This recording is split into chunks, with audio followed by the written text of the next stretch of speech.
गांव में बूढ़ी दादी की 100 फीट लंबी चोटी। कुछ भी बोलो आरती, उन रस्सियों से तो ये 100 फीट की चोटी कई गुना ज्यादा बेहतर है। मुझे तो अभी भी समझ नहीं आता कि सोमवती काकी की इस उम्र में इतनी लंबी 100 फीट की चोटी का क्या राज है। अरे हमें देख लो, 2 फुट बाल बढ़ते नहीं है कि टूटने पहले लग जाते हैं। 100 फीट लंबे बाल मायने रखते हैं। एक तरफ जहां गांव के कुएं पर खड़ी औरतें रस्सी के बजाय 100 फीट लंबी चोटी से कुएं से पानी खींच रही होती हैं, तो वहीं दूसरी तरफ गांव में कुछ बच्चे उदास बैठे होते हैं। ये वाली इलास्टिक भी टूट गए, अब तो माँ दूसरी दिलाएगी भी नहीं। कल ही तो बाबा लेकर आए थे इसे, अब क्या करें? मुझे तो इलास्टिक ही खेलना है, इतनी धूप में कहाँ भागेंगे। इलास्टिक टूट जाने की वजह से बच्चे काफी उदास हो रहे होते हैं कि तभी वहां मीरा नाम की एक औरत आती है और उनकी बात सुनती है। अरे बच्चों, क्या हुआ? अगर ये इलास्टिक टूट गई है तो सोमवती काकी की 100 फीट की चोटी लंबी भूल गए क्या?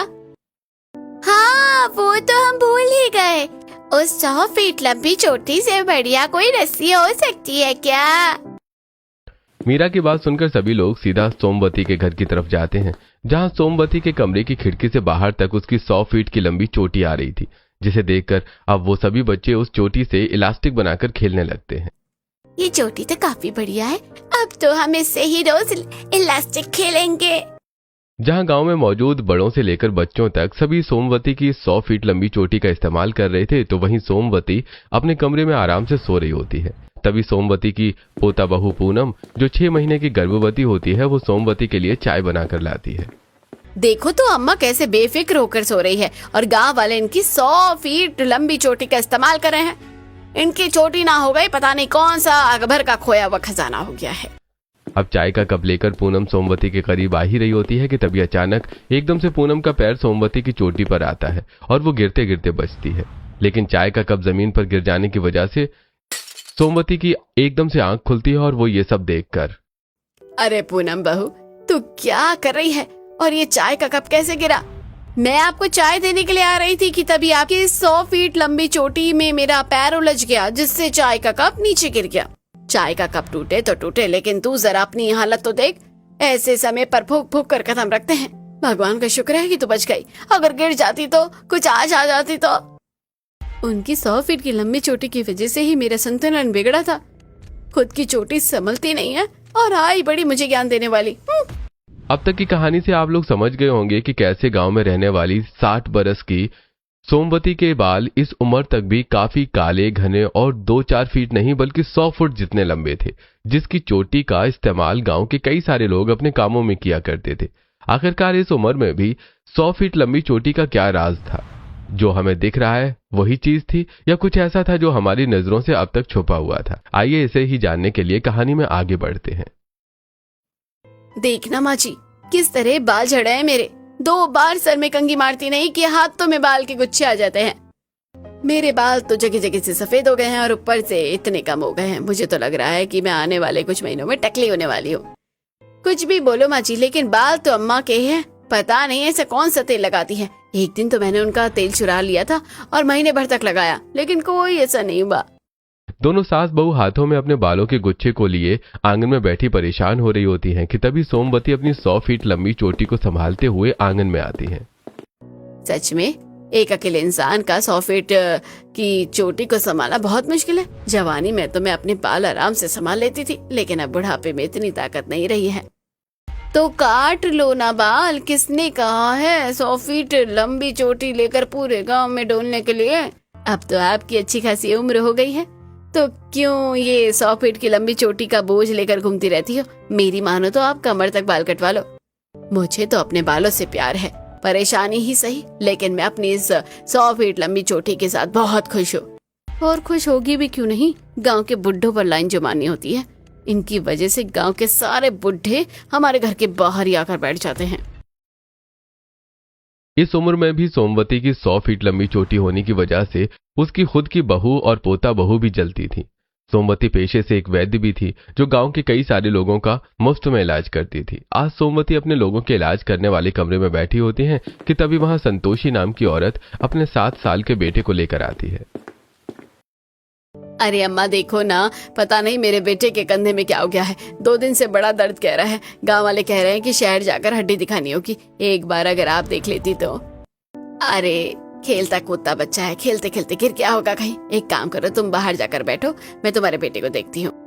सोमवती की बात सुनकर संतोषी कमरे के बाहर जाकर बैठ जाती है, जिसके बाद अब सोमवती उस बच्चे को पानी में एक दवाई घोल कर देती है, जिसे पीते ही उस बच्चे को नींद आ जाती है। तो वहीं अब सोमवती अपनी 100 फीट लंबी चोटी को लेकर उस बच्चे के कंधे के दर्द वाले हिस्से पर 3 बार छुआती है, जिससे उस चोटी में से एक सुनहरी रोशनी निकलती है।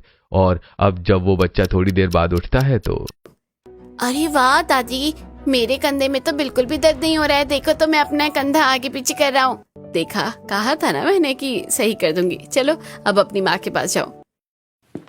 बच्चा जब बाहर आकर अपनी माँ को कंधा दिखाता है तो संतोषी को काफी ज्यादा खुशी होती है और अब वो जल्दी से कमरे में आती है और अपने बैग से कुछ पैसे निकालती है। पता नहीं अम्मा, आपके हाथ में ऐसा कौन सा चमत्कार है जो बीमार से बीमार आदमी भी आपके पास आने के बाद पूरी तरह से ठीक हो जाता है। सोमवती के इतने प्यार और अच्छे बर्ताव की वजह से गांव भर में उसकी काफी ज्यादा इज्जत थी। ऐसी कुछ समय गुजरता है और आज सोमवती की 100 फीट लंबी चोटी को धोने का दिन होता है, जिसमें उसकी दोनों बहुएं कमर एड़ी का जोर लगाकर उसके बालों को धोने में लगी होती हैं। अरे बहू, इधर भी पानी डालना। कर तो रही हूँ माँ जी, पहले इस तरफ के बाल तो धो लूं। मेरे तो हाथ ही दुखने लग गए हैं। अभी तो मेरे आधे बाल भी नहीं भीगे हैं पानी से और तुम दोनों के हाथ अभी से दुखने लग गए। शरीर में तो जान है ही नहीं तुम्हारे। सोमवती की 100 फीट लंबी चोटी को धोना और नंगे पैर अंगारों पर चलना दोनों सास बहू के लिए अब बिल्कुल एक जैसी ही सिचुएशन थी। बहुत हुआ, अब तो मेरी कमर भी जवाब दे गई है। ऐसी हालत में अब मैं और देर नहीं बैठ सकती। आप ही धोइए बाकी के ये जो बचे बाल। इस तरह की हालत में आलस करना सही नहीं है। तुम लड़कियां तो आजकल कुछ काम करने को राजी नहीं होती हो। जरा से बाल धोने में तुम्हारी कमर दुख गई है। जरा से बाल, अरे डायन की चोटी भी इतनी लंबी नहीं होगी जितनी मेरी सास की है। कभी कभी तो मन करता है कि पेट्रोल डालकर जला दूं या एक बड़ी सी आरी लाकर काट दूं।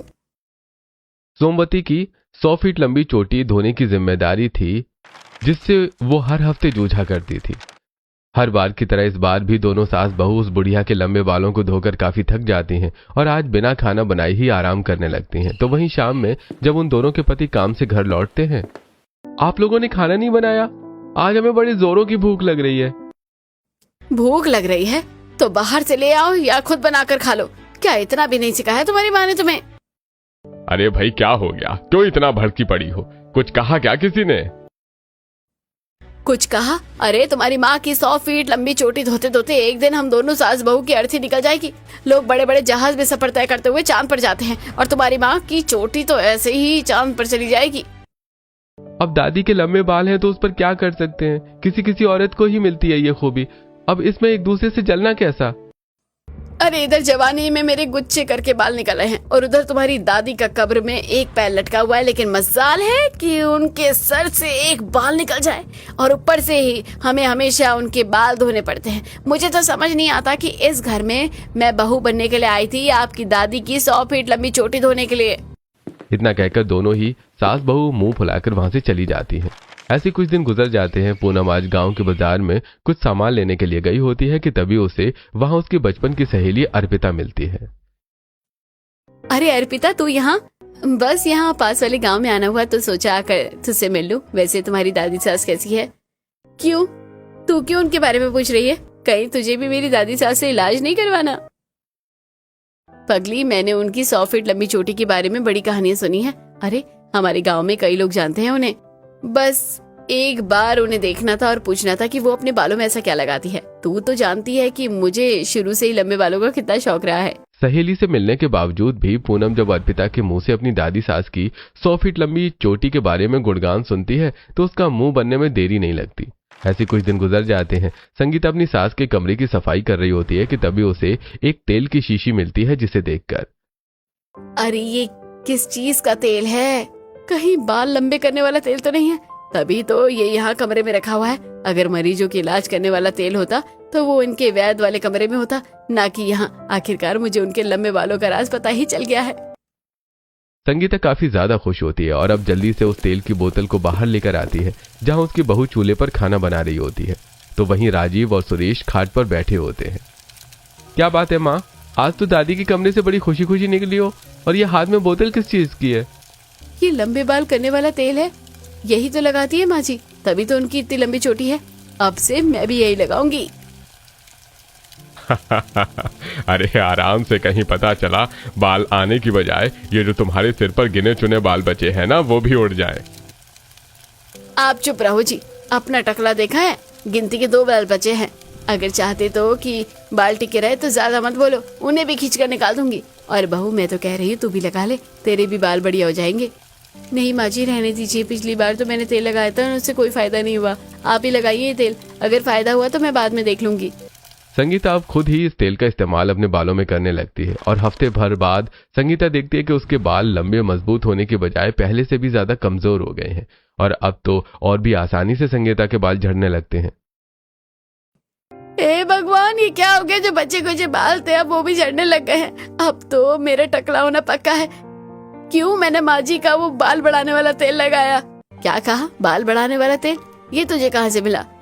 उस दिन जब मैं आपके कमरे में झाड़ू लगा रही थी तब मुझे मिला था। सोचा था इसे लगाने से आपके जैसे बाल हो जाएंगे, लेकिन यहाँ तो टकले होने की नौबत आ गई है। बहू तू गंवार से भी ज्यादा गंवार निकली। अरे मेरे पास कोई तेल नहीं है बाल बढ़ाने का, ये तो मेरे बचपन से ही ऐसे हैं। और तू कुछ भी लगा लेगी क्या अपने सर पर? वो तो कमर दर्द के लिए तेल था जो मैं उधर अपने साथ ले आई थी और यही कमरे में भूल गई थी।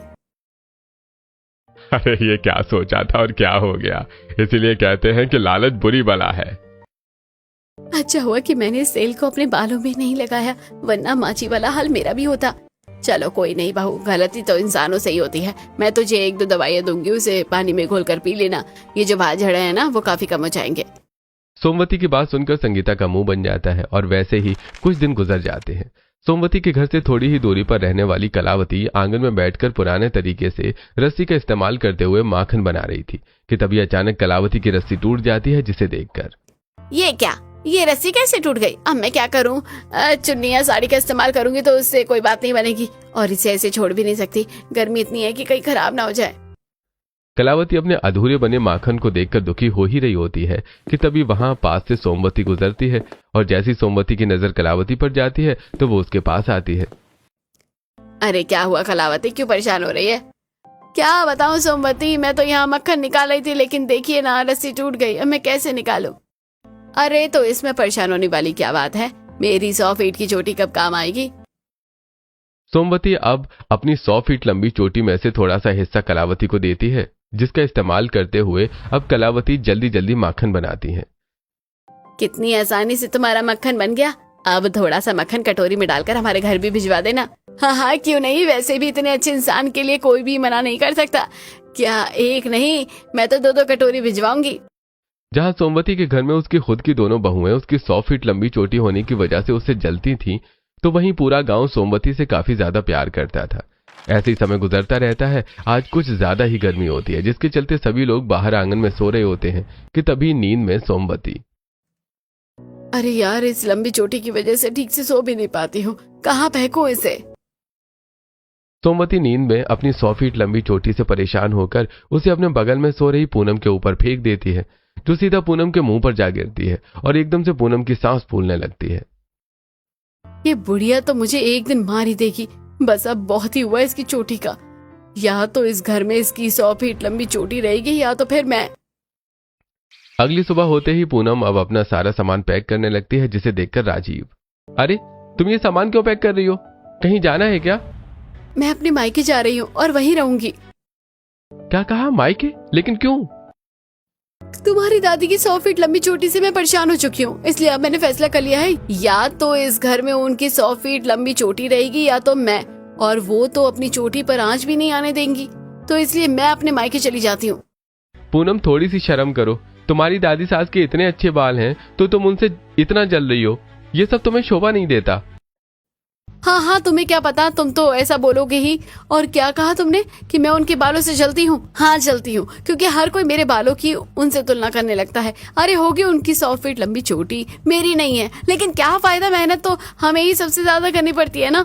मैं और माँ जी उनके बाल धोए, सुखाए, चोटी गूंथे, तेल लगाए, एक पल भी राहत नहीं मिलती है। अम्मा तो इस उम्र में ये सब करेंगी नहीं, तुम्हें ही ये सब संभालना है, और अगर तुम आज मायके चली गई ना तो वापस आने की जरूरत नहीं है, समझी? राजीव की बात सुनकर पूनम को काफी गुस्सा आता है और अब वो मजबूरन वापस अपने ससुराल में ही रुकती है। ऐसे कुछ दिन गुजर जाते हैं। आज का मौसम काफी सुहाना हो रहा था, जिसे देखकर सोमवती, कितने दिनों के बाद इतना बढ़िया मौसम देखने को मिला है। मैं तो कह रही हूँ कि आज हम नदी किनारे चलते हैं, वहाँ पर ठंडी ठंडी हवा में बैठेंगे।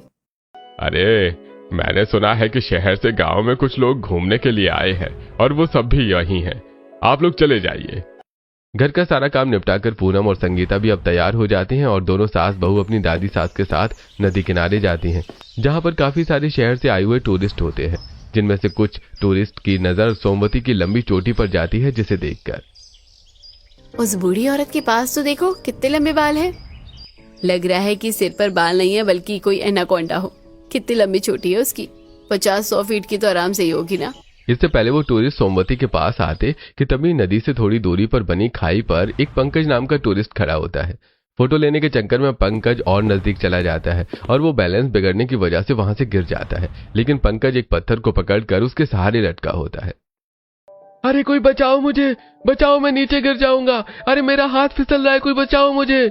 आसपास के लोग शर्ट स्ट्रोल को जल्दी से एक दूसरे से बांधकर पंकज तक लटकाते हैं, लेकिन पंकज का हाथ वहां तक नहीं पहुंच पाता। सारे स्टॉल, चुन्नी, शर्ट सब कुछ बांध कर नीचे लटका दिया है, लेकिन अभी भी ये कितनी छोटी है, अब क्या करें हम? सभी परेशान होते हैं। तो वहीं दूसरी तरफ पंकज का हाथ बस फिसलने ही वाला होता है कि तभी सोमवती अपनी 100 फीट लंबी चोटी खाई से नीचे लटका देती हैं। जल्दी से चोटी को पकड़ लो, हम सब तुम्हें ऊपर खींच रहे हैं। पंकज डरते डरते सोमवती की चोटी को पकड़ लेता है और अब सभी सोमवती को पीछे की तरफ खींचने लगते हैं। देखते देखते कुछ मिनट में पंकज अब सीधा ऊपर आ जाता है। अरे आपका बहुत बहुत शुक्रिया, आपकी इस लंबी चोटी की वजह से आज मेरी जान बच गई। चोटी इतनी लंबी और मजबूत हो सकती है, हमने कभी सोचा नहीं था। सभी सोमवती और उसकी 100 फीट लंबी चोटी की तारीफ काफी करते हैं और कई सारे लोग तो उसके वीडियो भी बना लेते हैं।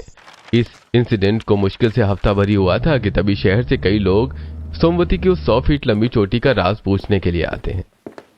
दादी जी, आपकी 100 फीट लंबी चोटी का क्या राज है? देखिए ना मेरे बाल कितने छोटे हैं। मैंने इतने सारे शैम्पू, यहाँ तक कि दवाई भी इस्तेमाल की है, लेकिन मेरे बाल बढ़ते ही नहीं है। अब आप ही बताइए क्या कुछ इलाज? बिटिया, मेरे बाल तो बचपन से ही ऐसी हैं। बस अपना खान पान अच्छा रखो और बालों की देखभाल करो। हर वक्त खुले मत रखना, बालों में तेल लगाना, इन सब चीजों से भी बाल लंबे नहीं होते। जरा मेरी सास को तो देखो, कैसे वीआईपी लोगों की तरह आराम से बैठी हुई है और लोगों का हुजूम लगा हुआ है। हमें तो कोई पूछ भी नहीं रहा, और पूछेंगे भी क्यों? झाड़ू जैसे बालों को देखकर तो किसी की भी हंसी निकल जाएगी। सोमवती की 100 फीट लंबी चोटी की वजह से अब वो गांव में ही नहीं बल्कि शहर में भी काफी फेमस हो चुकी थी, जिसे देखकर जहां सुरेश और राजीव तो खुश होते हैं तो वहीं संगीता और पूनम का मुंह बन जाता है। और अब ऐसे ही कुछ दिन गुजर जाते हैं और आज दोनों सास बहू मिलकर सोमवती की 100 फीट लंबी चोटी को खोलकर उसमें अच्छे से तेल मालिश करती हैं। आज की मालिश तो बढ़िया हो रही है मेरे बालों की, लेकिन सिर्फ ऊपर ही नहीं, नीचे की तरफ भी अच्छे से तेल लगाना। नहाना करके भी उनके बालों में 5-6 किलो तक का तेल आराम से लग जाता है, और अभी तो चोटी भी गूंथनी है। पता नहीं क्या सोचकर मैंने शादी के लिए हाँ किया था। 8वां महीना लग गया है मेरा, लेकिन अभी तक आराम नहीं है। शरीर की सारी ताकत तो उनके बालों की सेवा करने में निकल जाती है। ये तो वही बात हो गई है कि मेहनत करे मुर्गा, अंडा खाए फकीर। वो रोज रोज के इस काम से काफी ज्यादा परेशान हो चुकी थी और आज जब दोनों शाम में आंगन पर से अचार की बरनी ला रही होती हैं तो सासू माँ, मैं तो अम्मा के बालों से बहुत परेशान हो चुकी हूँ। कभी कभी तो दिल करता है कि उनके बालों को ही जड़ से काट दूं। दिल तो मेरा भी करता है बहू, लेकिन क्या करे। देखा नहीं माँ जी कैसे अपने बालों को लेकर हमेशा सतर्क रहती है। मेरे पास एक तरकीब है जिससे उनके बाल भी कट जाएंगे और किसी को हम पर शक भी नहीं होगा। रात को जब अम्मा सो रही होगी तो मैं चुपके से उनके कमरे में जाऊंगी और उनके बालों को इस तरह काटूंगी कि सबको लगेगा कि उनके बालों को चूहे ने कतर दिया है। और वैसे भी हमारे घर में तो इस वक्त काफी चूहे हो रहे हैं। ये तो बहुत बढ़िया है बहू। अब मुझे नहीं लगता कि इतनी बड़ी चोटी काटने के बाद फिर से माँ जी के इतने लंबे बाल दोबारा हो पाएंगे, और अगर उगने भी लगे तो उसमें तो 100 साल बीत जाएंगे। बस अब माँ जी को इस बारे में पता न चले। अब दोनों सास बहू अपने इस प्लान को अंजाम देने के लिए एक अच्छी रात का इंतजार कर रही होती हैं और इसी में ही 1 से 2 हफ्ते गुजर जाते हैं। आज तो तेरे ससुर और पति भी नहीं है, यही सही मौका है। ये देख, मैंने बड़ी वाली कैंची भी ले ली है। जाकर उस बुढ़िया के बाल काट दे। आखिरकार हमें उसकी 100 फीट लंबी चोटी से छुटकारा मिल ही जाएगा, लेकिन आराम से, कहीं वो जाग ना जाए।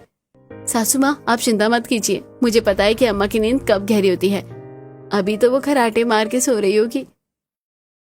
पूनम अपनी सास से कैंची लेती है और दबे पैर के साथ अपनी दादी सास के कमरे में जाती है और देखती है कि पूरे कमरे में चारों तरफ बस उसकी ही 100 फीट लंबी चोटी फैली हुई है। पूरे कमरे में बस चोटी ही चोटी है, आज तो चोटी को काट ही दूंगी। पूनम जैसे ही अब कैंची लेकर सोमवती की चोटी काटने जाती है कि तभी अचानक वो चोटी अपने आप पीछे हो जाती है, जिसे देखकर मेरी आंखों का धोखा था, सच में ये चोटी अपने आप ही पीछे हो गई। जैसे ही वो दोबारा चोटी काटने जाती है तो फिर से चोटी पीछे हो जाती है। 1 से 2 बार होने पर पूनम अब एकदम से कसकर उसकी चोटी पकड़ लेती है और जैसे ही सोमवती की चोटी काटने लगती है तो वो चोटी कटने का नाम ही नहीं लेती। हे भगवान, ये क्या हो रहा है? पहले तो चोटी हाथ में नहीं आ रही थी और अब आई तो कट नहीं रही है। इससे पहले पूनम कुछ और करती कि तभी पीछे से सोमवती की चोटी पूनम की कमर पर मारती है, जिससे घबराकर पूनम अब जल्दी जल्दी कमरे से बाहर आ जाती है। तूने काट भी दी चोटी। चलो, आखिरकार हमें 100 फीट लंबी चोटी से छुटकारा मिला। क्या कहा? चोटी काट दी? अरे वो तो मेरे हाथ में नहीं आ रही थी और जब हाथ में आई तो नहीं कटी, और ऊपर से ऐसा लगा कि अम्मा की चोटी में अचानक जान आ गई और उसने मुझे घुमाकर पीठ पर मारा। भाई मैं तो नहीं जा रही काटने, आप ही जाओ। पूनम की ऐसी बातें सुनकर संगीता की खुशी धरी रह जाती है और वैसे ही कुछ दिन और गुजर जाते हैं। जहां एक तरफ पूनम और संगीता आए दिन सोमवती की चोटी से परेशान हो रहे थे, तो वहीं सोमवती हमेशा की तरह अपनी उस 100 फीट लंबी चोटी से गांव के लोगों के कामों में उनकी मदद करती है। काकी, आपकी 100 फीट लंबी चोटी किसी के काम आए या ना आए, लेकिन मेरे कपड़े सुखाने के लिए हमेशा काम आती है। दादी, आपकी चोटी पर झूला झूलने में काफी मजा आ रहा है। अब से हम इसी पर झूला झूला करेंगे। चलो, मेरी ये 100 फीट की लंबी चोटी लोगों की मदद तो आ रही है। जितने मैं इससे लोगों की मदद करूंगी, ये उतनी ही मजबूत होती जाएगी। ऐसे अब कुछ दिन और गुजर जाते हैं और आज शहर से पूनम का भाई विनोद उससे मिलने के लिए आया होता है। इतने समय के बाद अपने भाई से मिल पूनम काफी ज्यादा खुश होती है।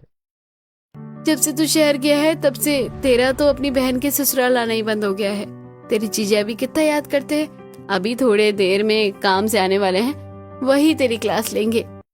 अरे अब क्या करूं दीदी, शहर में काम ही इतना होता है कि समय ही नहीं मिल पाता। बड़ी मुश्किल से 2 दिन की छुट्टी लेकर आया हूं आपके पास।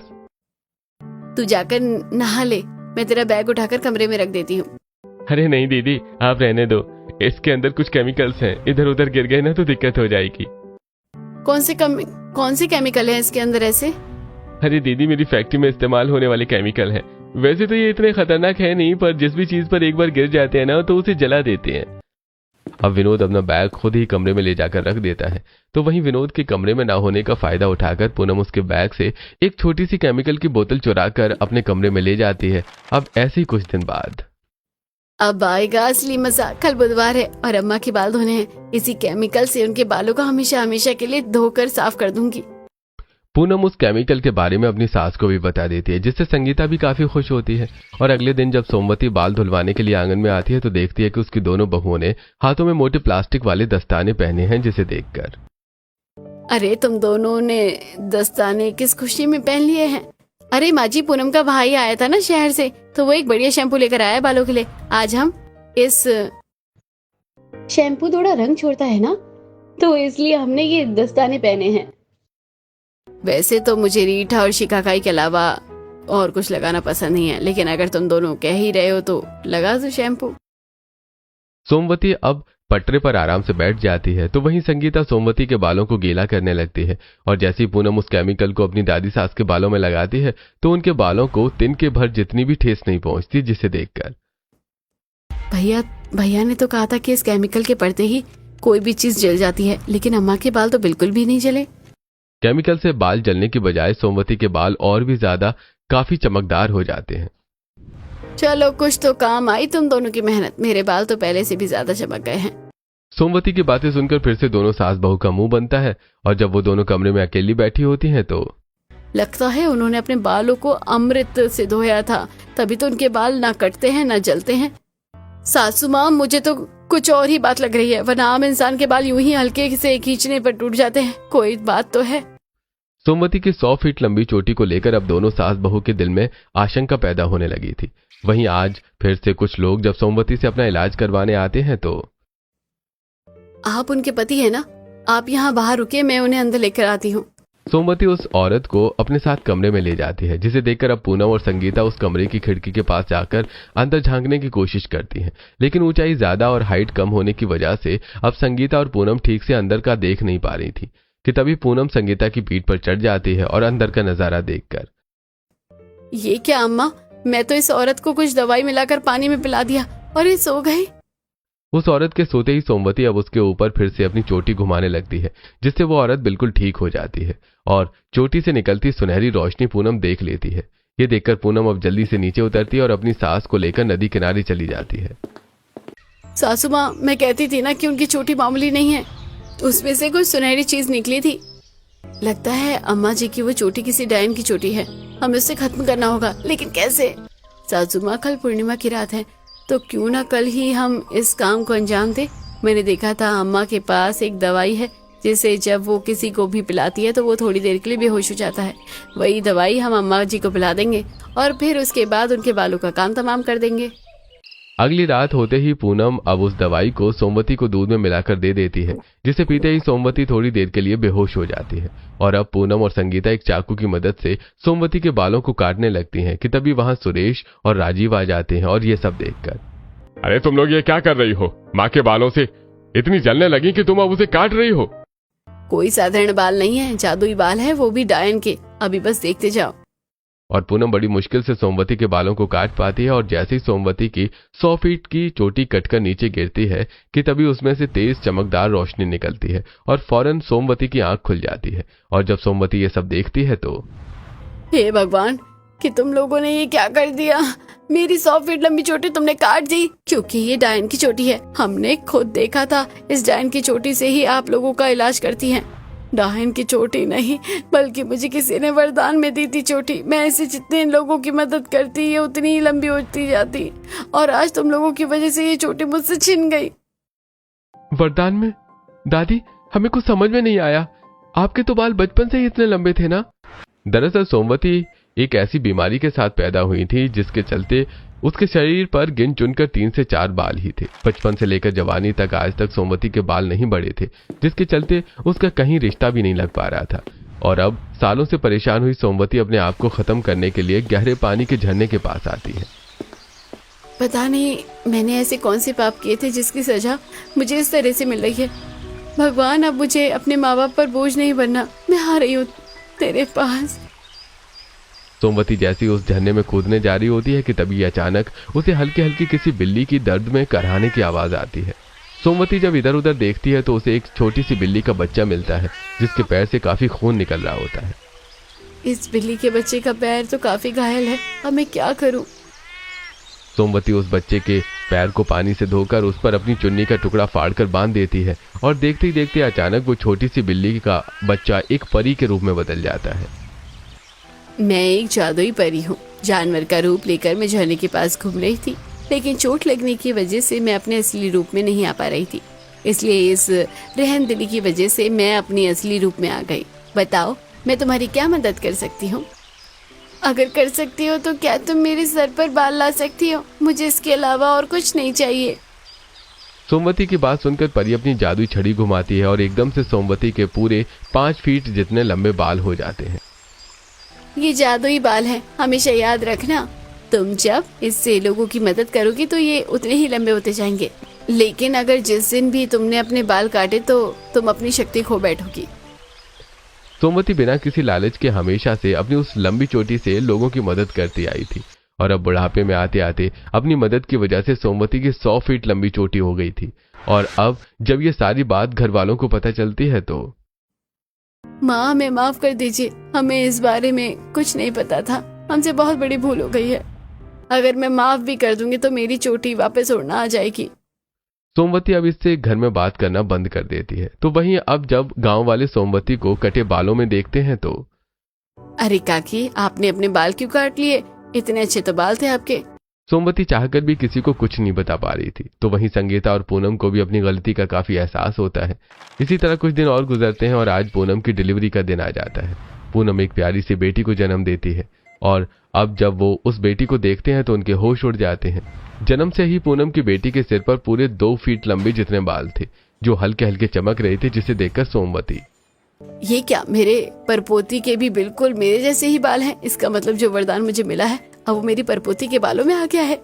जो गलती हमने पहले करी अब हम उसे नहीं दोहराएंगे। मेरी बेटी की चाहे 1000 फीट लंबे बाल क्यों ना हो जाए, लेकिन अब मैं इसे कभी नहीं काटूंगी। लगता है ऊपर वाले ने हमें गलती सुधारने का दूसरा मौका दिया है। मैं खुद अपनी बच्ची के बालों का अच्छे से ध्यान रखूंगी।